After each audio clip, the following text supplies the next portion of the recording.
साथ संगत जी, प्यार से कहना धन निरंकार जी। उत्तराखंड के इस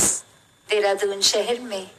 सभी ये सत्संग का आनंद लेते हुए, संतों की वाणी को श्रवण करते हुए, अपने जीवन की ओर नजर डालते हुए कि हर वचन, चाहे आज या जब भी एक संतों की वाणी सुनते हैं, तो वो ऐसे वचन होते हैं जो जीवन को बदल देते हैं। ये अपने अंदर झांक कर अपने अंदर बदलाव, और कोई ऊपरी दिखावरी बदलाव नहीं, ये अंदर से बाहर तक की यात्रा कि अंदर से स्वयं को कैसे निखारना है और कैसे फिर एक बाहरली एक बिहेवियरल रूप, ये चेंज भी फिर आता है, जो फिर एक छोटे दायरे, एक खुद तक ही नहीं सीमित, अपने परिवार तक ही नहीं सीमित, ये पूरे समाज, ये पूरे संसार तक ये वरदान रूप बनता है। ये इंसानियत का जीवन बनता है और ये इंसानियत की शुरुआत ही रूहानियत से, इस निराकार से, इस परमात्मा से, कि ये जो हर चीज का एक प्राइम सोर्स और यहीं से सब कुछ उत्पन्न, और कैसे जब इस निराकार दातार को ब्रह्म ज्ञान से जीवन में एक लाए हैं, एक हर पल इसी के एहसास में है, तो सभी कार्य, एक एक्टिविटीज दिन की बहुत ही स्मूथ सहज रूप में हो जाती हैं। तो ये मानवीय गुण, ये दैवीय गुण, ये ह्यूमन वैल्यूज की जो बात आती है, ये फिर एक स्वयं हमारे अंदर हम वो बन जाते हैं और फिर एक बोली भाषा, एक एक्ट के रूप में भी फिर वो करा जाता है जीवन में, फिर वो उसी तरह का स्वभाव भी बनता जाता है। तो ये जो सुकून की बात ये नवंबर से ही हो रही है सत्संग में, कि ये सुकून जीवन में आ जाता है, और ये सुकून फिर कोई ऐसा सुकून नहीं जो कुछ पल का है, अभी है बाद में नहीं, या कुछ प्राप्त हो जाएगा तो ही वो सुकून हिस्से आएगा, नहीं, जिस पल से ये परमात्मा जीवन में आ गया, ये सुकून उसी पल से जीवन में है। फिर एक ये बात नहीं रह जाती कि ये तन, अगर कोई प्रॉब्लम है, कोई मेडिकल इशू है, कोई एक किसी तरह की कमी है, तो जब ये तन ठीक होगा तो ही सुकून आएगा, या मन में कोई परिस्थिति हमारे अनुसार होगी तो ये मन सुकून का एहसास करेगा, नहीं, ये तो फिर शरीर, आर्थिक अवस्था, मन की अवस्था, सुख दुख, हर एक से ऊपर ये आनंद की अवस्था वाला जीवन है इस इंसान का, जब तो वाकई ही सुकूनमय जीवन है। और ये फिर हम कितनी भी कोशिश कर ले, अगर हम सुकून के पीछे भागें, तो फिर वो बेचैनी ही होती है वो यात्रा में कि कब प्राप्त होगा सुकून। पर कि कैसे एक रोशनी का रूप, अगर एक चाहे सूरज है, दिन का समय है, तो भी रोशनी में तो कोई कमी नहीं है, और कैसे एक सिर्फ धुंध का आ जाना, जैसे यहाँ देहरादून से मसूरी पहाड़ नजदीक, और कैसे रास्ते में अगर इतनी दिन के समय भी धुंध आ जाती है तो ड्राइविंग करना कितना मुश्किल हो जाता है। ऐसा तो नहीं है कि रोशनी की कमी है, रोशनी तो पूरी है, पर सिर्फ ये धुंध का फैक्टर ऐड हुआ। तो ऐसे ही ये ब्रह्म ज्ञान, ये निराकार, ये परमात्मा तो हर समय है, वो रोशनी पूरी है, बस ये मैल, ये धुंध, ये हमारी ही दिमाग की उपज, या फिर कोई परिस्थिति को हमने इतना मैग्नीफाई करके बड़ा बना दिया, उसको धुंध का रूप बना दिया।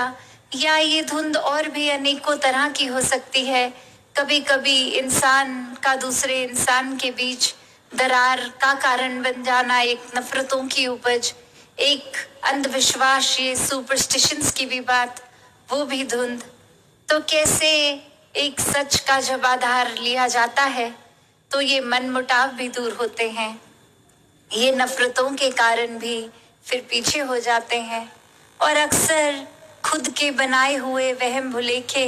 एक खुद की बनाए हुए सुपरस्टिशंस, एक खुद से ही हमने जब कुछ ऐसी सोच, एक विचारधारा बना ली जो हमारे लिए भी नुकसानदेह है, औरों के लिए भी नुकसानदेह है, तो बात वही की कमी रोशनी की तो नहीं है। ये सेवा सुमिरन सत्संग रूप भी ये पूरा है। और कैसे हम कितना ही निराकार का सहारा ले रहे हैं,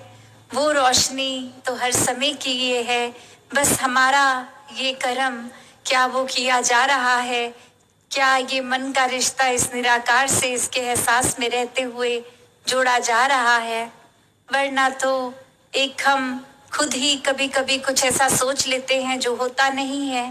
पर वो हमने इस तरह से खुद को ही कन्विंस कर लिया, खुद को ही समझा दिया कि ऐसा है, और अब उस झूठ को मानने भी लग जाते हैं, चाहे वो हकीकत ना ही हो। एक बहुत पहले दासी ने कहानी भी सुनाई थी कि कैसे एक बार एक छोटा बच्चा, वो उसकी नींद लग जाती है और नींद खुलते ही वो देखता है कि उसका मुंह खुला हुआ था, और सोते सोते जो उसको सपना आया था वो ये था कि कोई चूहा मुंह के जरिए पेट तक चला गया है। और अब वो बच्चा उठते ही अपनी माँ के पास दौड़ता हुआ बोल रहा है कि चूहा मेरे पेट में चला गया है, अब मैं बीमार हो जाऊंगा, अब मेरी तबीयत खराब होगी। और माँ ने बहुत तरीकों से बच्चे को समझाया कि नहीं, ऐसा कुछ नहीं हुआ, कोई चूहा है ही नहीं घर में, तो कैसे मुंह में जाएगा, और अगर घर में हो भी चूहा तो वो चूहा का साइज इतना बड़ा, तुम्हारे मुंह का इतना छोटा, वो अंदर कैसे जाएगा। पर ये बच्चा बिल्कुल भी ये बात को मानने को तैयार नहीं, और वो अपने सपने को ही सच्चाई बना बैठा है कि नहीं, मैंने खुद देखा है, मैंने सपने में देखा है, ऐसा हुआ है, अब मेरी तबीयत खराब होगी। तो एक दो दिन माँ ने समझाने की भी कोशिश करी, पर वो मानसिक रूप से बच्चा ये मान चुका था कि चूहा पेट में है और तबीयत खराब होगी। तो वो शरीर भी उस सच्चाई को मानते हुए ये साइकोसोमैटिकली ये तबीयत भी अब खराब होने लग गई। और ये रूप उसका बच्चे का देखकर